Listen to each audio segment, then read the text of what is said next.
Bible में कहीं नहीं लिखा धर्मी जन पे मुसीबत नहीं आएगी।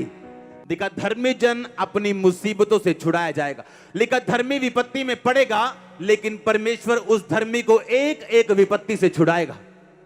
हालेलुया। कोई महारोग तेरे निकट नहीं आएगा। अगर आपको मालूम है ये वचन आपके लिए है, आप इसे अंगीकार करोगे और जब अंगीकार करोगे आप उद्धार को, हीलिंग को, डिलीवरेंस को अपने और अपने परिवार की पाओगे यीशु मसीह के नाम में। कर आमीन ऊंचा।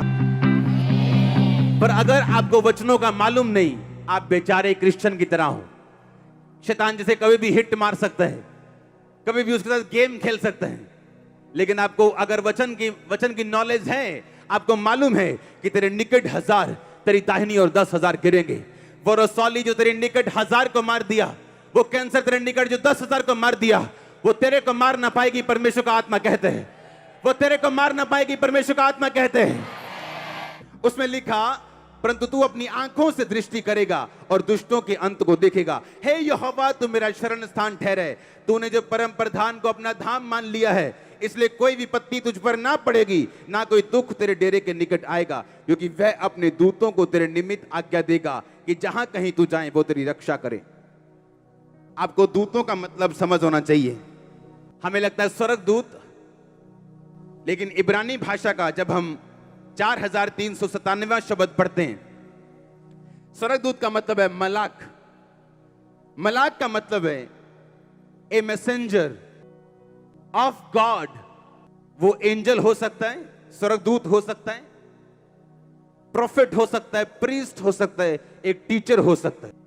वो अपने दूतों को तेरे निमित्त क्या करेगा? आज्ञा देगा। लिखा दूत एक एंजल भी है, एक खुदा का दास भी है। प्रीस्ट यानी खुदा का सेवक, टीचर यानी खुदा की बातों को सिखाने वाला।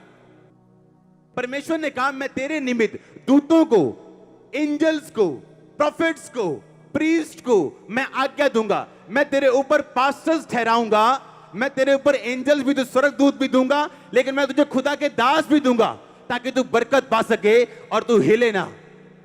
आपको चर्च में चाहे छोटी सी छोटी इंस्ट्रक्शन क्यों ना मिले, आप चाहे चर्च के कोई भी मेंबर हो, काम करने वाले वर्कर हो, आप कोई हाई पोजीशन पे हो, आपको एग्जैक्ट फॉलो करना है, नहीं तो हमेशा आपको कॉन्सिक्वेंसेस, आपको उसके नतीजे भुगतने पड़ते हैं। और आपका स्पिरिचुअल फादर जब आपको थोड़े से ही इग्नोर करे उस चीज को ना करने के लिए, आपको तभी फॉलो करना है, नहीं तो प्रॉब्लम्स हमेशा आपको फॉलो करती।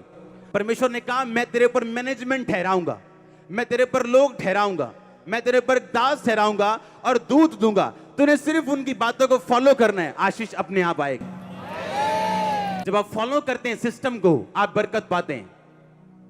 आमीन। और अगर आपके स्पिरिचुअल फादर को आपको किसी बात के लिए 2 बार गाइड करना पड़े, आप अच्छे सन नहीं, और उसका नुकसान आपको होगा, क्योंकि बाइबल कहती वो तेरे ऊपर दूत ठहराएगा। ऐसा ना हो तेरे पांव में पत्थर से ठेस लगे, तुम्हें ठोकर लगे। और अगर तुम ध्यान से उसकी बातों को सुनोगे और सिर्फ उसका मन जानने की कोशिश करोगे अपने अपने अपने पास्टर का, तो तुम कभी दिक्कत में नहीं आओगे। बाइबल कहती है उसको परमेश्वर ने खड़ा किया, उसके मन को परमेश्वर ने मसा किया, उसके होठों पे परमेश्वर ने उसको मसा किया। उसके शब्द राजाओं के शब्द हैं जो बिना फल के वापस नहीं आएंगे। और बाइबल कहती है परमेश्वर ने बुद्धि दी है हमें, वचन दिया है हमें। कोई महारोग आपका हिस्सा नहीं, आप रोज बोलेंगे। कोई मरी मेरा हिस्सा नहीं, आप रोज बोलेंगे, क्योंकि उद्धार मुंह के अंगीकार में है।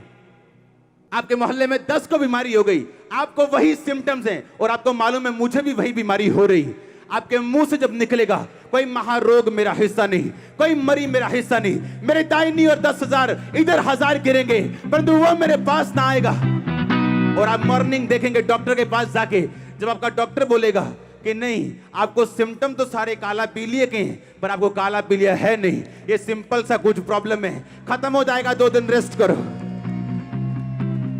क्योंकि बाइबल कहती है आपके मुंह में ताकत है। आपके मुंह को और तलवार की धार को एक ही शब्द के द्वारा बाइबल बोलती है यूनानी भाषा में, जिसका मतलब है स्टोमा।